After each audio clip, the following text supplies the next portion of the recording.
हिंदू धर्म में सृष्टि के सृजन और पृथ्वी के निर्माण की प्रक्रिया बहुत विस्तृत और जटिल है। इसके विभिन्न पक्ष और रूपांतर विभिन्न पुराणों और ग्रंथों में पाए जाते हैं। यहाँ पर सृष्टि के सृजन, पृथ्वी के निर्माण और उसके बाद के घटनाक्रमों का एक अधिक विस्तृत वर्णन प्रस्तुत है। 1. महाप्रलय और परमात्मा की अवस्था। महाप्रलय, ये वह अवस्था होती है जब सृष्टि का अंत हो जाता है। सृष्टि का चक्र समाप्त हो जाने के बाद ब्रह्मांड पूरी तरह से नष्ट हो जाता है और केवल ब्रह्म की शेष रहता है। इस अवस्था में कोई भी लोग, जीव या तत्व अस्तित्व में नहीं रहते और केवल परमात्मा ब्रह्म की अनंत निराकार रूप में रहता है। परमात्मा की अवस्था इस समय केवल परम ब्रह्म होता है, जिसे अद्वैत कहा जाता है। परम ब्रह्म की शक्ति से माया उत्पन्न होती है, जिससे जगत की रचना संभव होती है। माया को सृष्टि की मूल शक्ति माना जाता है। 2. विष्णु का योग निद्रा। जब सृष्टि की रचना की समय सीमा समाप्त होती है तो भगवान विष्णु शेषनाग पर योग निद्रा में लीन हो जाते हैं। यह अवस्था महाप्रलय के बाद की होती है, जब सृष्टि नष्ट हो चुकी होती है और अगली सृष्टि के सृजन का समय आ जाता है। 3. ब्रह्मा का प्राकट्य और सृष्टि का प्रारंभ। कमल का उत्पन्न होना। भगवान विष्णु की नाभि से एक कमल उत्पन्न होता है। इस कमल से 4 मुख वाले ब्रह्मा का जन्म होता है। ब्रह्मा को सृष्टि के रचयिता के रूप में जाना जाता है।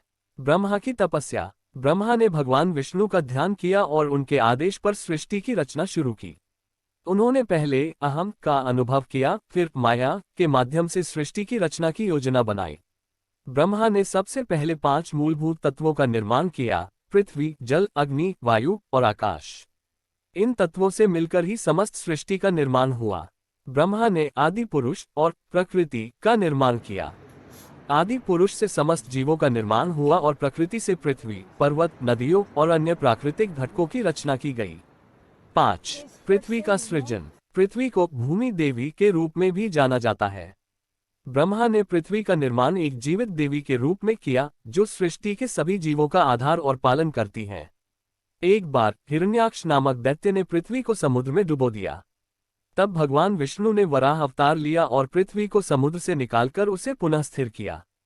इस कथा के अनुसार वराह अवतार ने अपने दांतों पर पृथ्वी को उठाया और उसे सही स्थान पर स्थापित किया। 6. मनु और शत्रुपा। ब्रह्मा ने मनु और शत्रुपा का निर्माण किया, जो मानव जाति के पहले पूर्वज माने जाते हैं। मनु और शत्रुपा से ही मानव जाति की उत्पत्ति हुई। मनु ने अपने धर्म का पालन करते हुए धरती पर मानवों की बसावट की। 7. दशावतार और पृथ्वी का पालन। भगवान विष्णु ने सृष्टि के विभिन्न कालखंडों में 10 अवतार लिए, जिन्हें दशावतार कहा जाता है। प्रत्येक अवतार में उन्होंने पृथ्वी की रक्षा की और अधर्म का नाश किया। इनमें से प्रमुख हैं मत्स्य अवतार, कूर्म अवतार, वराह अवतार, नरसिंह अवतार, वामन अवतार, परशुराम, राम, कृष्ण, बुद्ध और कल्कि अवतार। हर अवतार का उद्देश्य पृथ्वी की रक्षा और धर्म की स्थापना करना रहा है। 8. युग और पृथ्वी का परिवर्तन। हिंदू धर्म में सृष्टि का समय 4 युगों में विभाजित है: सत्ययुग, त्रेतायुग, द्वापरयुग और कलियुग। हर युग में पृथ्वी और मानव समाज के गुण और धर्म में परिवर्तन होता है।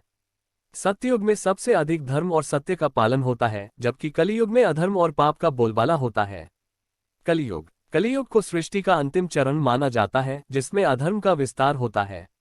जब कलियुग समाप्त होगा, तब फिर से महाप्रलय होगी और सृष्टि का नया चक्र शुरू होगा। 9. सृष्टि का अंत और पुनः सर्जन। जब सृष्टि का समय पूरा हो जाता है तो प्रलय होती है, जिसमें ब्रह्मांड नष्ट हो जाता है और सब कुछ ब्रह्म में विलीन हो जाता है। इसके बाद सृष्टि का नया चक्र शुरू होता है और पृथ्वी का पुनः सृजन होता है।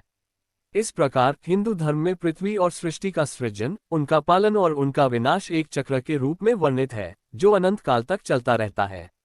इस चक्र में परमात्मा, विष्णु, ब्रह्मा और शिव की महत्वपूर्ण भूमिकाएं होती हैं और वे सृष्टि के सभी घटकों के निर्माण, पालन और विनाश का संचालन करते हैं।